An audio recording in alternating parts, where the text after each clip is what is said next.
बिस्मिल्लाहिर्रहमानिर्रहीम। दोस्तों, बिल्ली नहायत ही खूबसूरत और पालतू जानवर है जिससे मुताल्लिक चंद हक़ाइक़ को तकरीबन हम सब ही जानते हैं कि बिल्ली को जिन्नात और फरिश्ते नज़र आते हैं। इसी तरह बिल्लियाँ उन हवाई चीज़ों को भी देख लेती हैं जिन्हें इंसान नहीं देख पाते। और बिल्ली की दुआ और बद्दुआ के बारे में भी कहा जाता है कि बिल्ली की दुआ से एक शख्स की तरक्की को कोई नहीं रोक सकता और बिल्ली की बद्दुआ से इंसान को ज़वाल से भी कोई नहीं बचा सकता। इन तमाम बातों में कितनी सदाकत है, ये हम बुज़ुर्गों के अक़वाल, रिवायात और अहादीस की रोशनी में जानेंगे। और क्या बिल्ली नजस या नापाक है? क्या बिल्ली का जूठा खाना खाया जा सकता है? क्या बिल्ली या किसी दूसरे पालतू जानवर की वजह से घर में दौलत, रिज़्क़ और बरकत आती है? बिल्ली जिस घर में बच्चे पैदा कर दे उस घर में क्या होता है और बिल्ली का रोना कैसा है? नाज़रीन, इन तमाम सवालात के जवाबात हम इसी वीडियो में जानेंगे। आपसे गुजारिश है कि वीडियो के साथ जुड़े रहिए और चैनल को ज़रूर सब्सक्राइब कर लें और आपके नज़रियात क्या हैं, अपनी राय का इजहार करें। हज़रत सुलेमान अलैहिस्सलाम ने इरशाद फरमाया कि मैंने बेहद मुत्तकी और परहेज़गार लोग देखे। अल्लाह ताला जिनकी दुआएं इतनी जल्दी कबूल नहीं फरमाता जितनी जल्दी बिल्ली की दुआ या बद्दुआ को कबूल फरमाता है। हदीस शरीफ में आता है, रसूलुल्लाह सल्लल्लाहु अलैहि वसल्लम ने फरमाया, एक औरत ने बिल्ली को घर में बांधे रखा और उसे कुछ खाने को ना दिया और ना ही उसे खुला छोड़ा कि वो खुद ही कीड़े मकोड़ों का शिकार करती, यहाँ तक कि वो भूखी प्यासी मर गई। इसी वजह से अल्लाह ताला ने उस औरत को जहन्नुम। कहा जाता है कि आज से हज़ारों साल पहले इंसान ने बिल्ली को पालतू बनाया। रिवायत है कि हज़रत नूह अलैहिस्सलाम जब कश्ती में सवार हुए तो तमाम जानवरों का एक एक जोड़ा कश्ती में सवार कर लिया। जब कश्ती आधे रास्ते में पहुंच गई तो चूहों ने कश्ती में सुराख करना शुरू कर दिया। हज़रत नूह अलैहिस्सलाम ने अल्लाह से दुआ की। अल्लाह ने आपको हुक्म दिया कि शेरनी के सर पर हाथ फेरें। आपने शेरनी के सर पर हाथ फेरा तो उसको छींक आई। उस छींक से बिल्ली और बिल्ले का एक जोड़ा निकला और बिल्ली ने तमाम चूहों को खा लिया। बिल्ली घर में पाली जा सकती है। फुकहा का कहना है कि बिल्ली कोई मोज़ी जानवर नहीं बल्कि ये घर में कीड़े मकोड़े, सांप, बिच्छू, चूहे वगैरह को खा जाती है।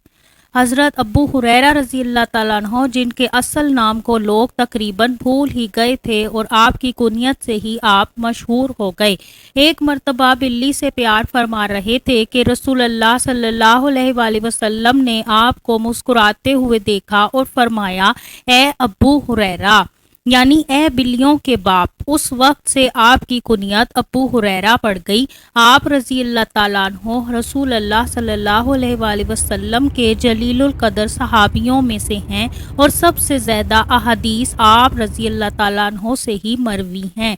आप बिल्लियों से बहुत प्यार करते थे और आपने बहुत सी बिल्लियाँ पाल रखी थीं। इससे भी साबित होता है कि बिल्लियाँ घरों में पाली जा सकती हैं। अब सवाल, क्या बिल्ली नापाक या नजस है? तो इस बारे में रसूलुल्लाह सल्लल्लाहु अलैहि वसल्लम की प्यारी ज़ौजा हज़रत आयशा सिद्दीक़ा रज़ी अल्लाह ताला अन्हा से मरवी है कि आप सल्लल्लाहु अलैहि वसल्लम ने फरमाया, बिल्ली नापाक नहीं बल्कि ये तुम पर आने जाने वालियाँ हैं।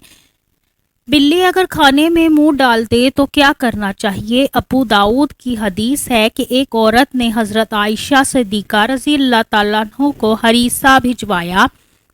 आप रज़ी अल्लाह ताला अन्हा नमाज पढ़ रही थीं। उसने मुसल्ले पर बर्तन रख दिया। उधर से बिल्ली आई और उसने खाने में मुंह डाल दिया। जब हज़रत आयशा सिद्दीक़ा रज़ी अल्लाह ताला अन्हा नमाज से फारिग हुई तो आपने वहाँ से ही खाना खाया जहाँ से बिल्ली ने खाया था। इसी तरह हज़रत आयशा रज़ी अल्लाह ताला अन्हा फरमाती हैं कि उन्होंने रसूलुल्लाह सल्लल्लाहु अलैहि वसल्लम को बिल्ली के बचे हुए पानी से वुज़ू करते हुए देखा है। नाज़रीन, बिल्ली या किसी दूसरे जानवर को घर से नहीं भगाना चाहिए बल्कि वो घर वाले खुशकिस्मत होते हैं जिनके घर बिल्ली बच्चे पैदा करे और कोई परिंदा घोंसला बनाकर बच्चे दे।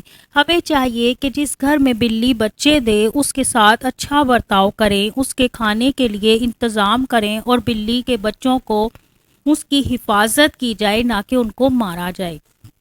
بلی اپنے بچوں کی بہت زیادہ حفاظت کرتی ہے اور جس گھر میں خطرہ محسوس کرتی ہے تو وہ اپنے بچوں کو اٹھا کر دوسرے گھر میں لے جاتی ہے، اب خواہ وہ چاہے دوسرا گھر ہو، تیسرا ہو یا پھر 7 گھر ہوں۔ جب یہ جانور اپنے مالک سے خوش ہوتے ہیں تو ان کو دعا دیتے ہیں، اور بلی کی دعا 7 آسمان سے گزر کر سیدھی اللہ کے پاس جاتی ہے، پھر اس انسان کے مقدر کا ستارہ چمک اٹھتا ہے اور وہ اتنی ترقی کرتا ہے کہ دنیا مثالیں دیتی ہے۔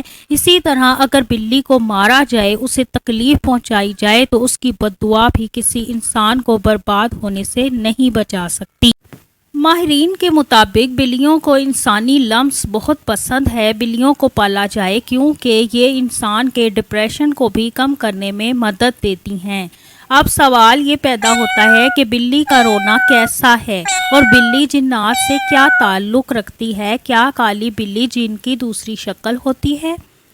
شاہ شمس تبریز سے کسی نے پوچھا کہ بلی کا رونا کیسا ہے؟ آپ نے فرمایا، انسان کے زمین پر آنے سے لاکھوں سال پہلے زمین پر جنات آباد تھے۔ مختلف مخلوقات بھی جنات کے ساتھ آباد تھیں، جن میں جنات کئی مخلوقات کو پسند کرتے اور کئی سے نفرت کرتے تھے۔ جنات کے سردار کی بیوی کو بلی سے محبت ہو گئی اور اب کسی سے بھی بلی کی دشمنی ہوتی تو وہ جنات اس کا بدلہ خود لیتے۔ جب اللہ نے جنات کی طاقت کو محدود کیا اور ان کو زمین پر گھومنے کے لیے صرف رات دی گئی تو انہوں نے اللہ سے دعا کی کہ بلی کو ان کے ساتھ رہنے کی اجازت دی جائے۔ اس طرح بلی جنات سے بات چیت کر سکتی ہے۔ اصل میں جنات کے ایام انسانی ایام سے 7 دن پہلے کے ہوتے ہیں، یعنی جنات کو وہ بات جو انسان 7 دن بعد جانے گا وہ 7 دن پہلے پتہ چل جاتی ہے۔ اسی طرح اللہ نے بلی کی نظر میں وہ طاقت رکھی ہے کہ وہ جنات کو دیکھ سکتی ہے اور فرشتہ موت کو بھی دیکھ سکتی ہے۔ جس گھر میں فرشتہ موت آتا ہے تو بلی کو پہلے سے ہی معلوم ہو جاتا ہے اور وہ روتی ہے کہ انسان جسے نہ ختم ہونے والی زندگی سمجھتا ہے وہ بہت جلد ختم ہو جائے گی۔ اللہ تبارک تعالیٰ سے دعا ہے کہ وہ ہمیں موت سے پہلے توبہ کی توفیق عطا فرمائے، آمین۔